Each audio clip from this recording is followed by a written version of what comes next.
My dearest Nازنین Beniadi, I am so proud of you and what you stand for. As an Iranian-American actress and as a human rights activist. We all go through dark times in our lives, one way or another. Feeling lonely, helpless, being afraid of the unknown, let alone living in isolation, on the verge of losing our job, our home, and, in the worst case scenario, our life. But I tell you how I deal with my anxieties, and this is something that I have learned from my early years in the UK, having left behind a revolution, trying to educate myself, studying and working at the same time. I was receiving devastating news from my birth country, Iran's post-revolution. Tortures, mass political murders, friends committing suicide, taking out their lives.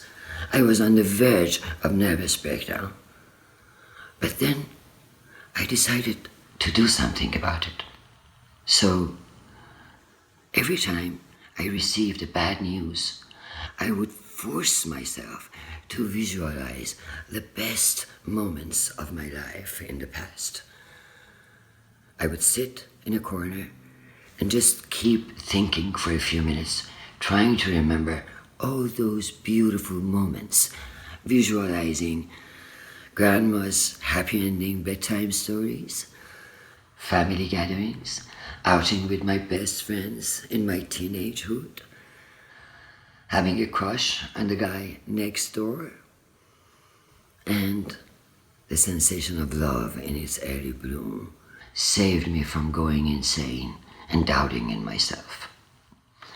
What added to my early anxieties was the 2 years suffering from panic attacks in the mid-80s when I was trying to establish myself in the US.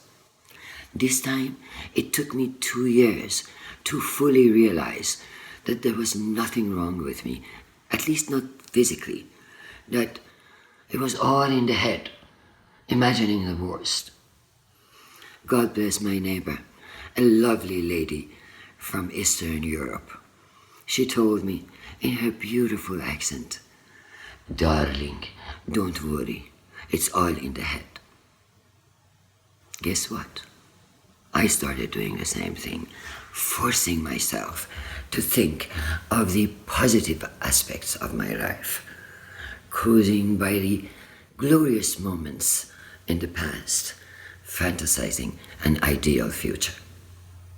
I have learned a lot from my panic attacks, but the most precious one to me is the camaraderie between these people.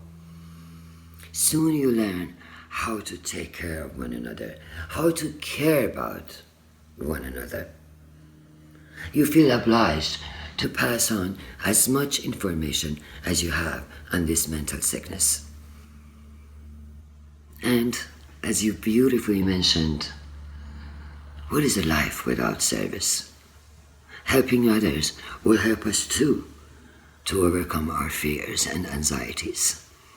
And what is a life without friendship and without all those precious moments where we truly care for one another unconditionally? On that note, I'd love to challenge my beautiful friends, Francis Fisher, Dominic Tipper, and Frankie Adams. Nازنین, please do send my love and regards to your friends at the Mental Health Coalition. Thank you all.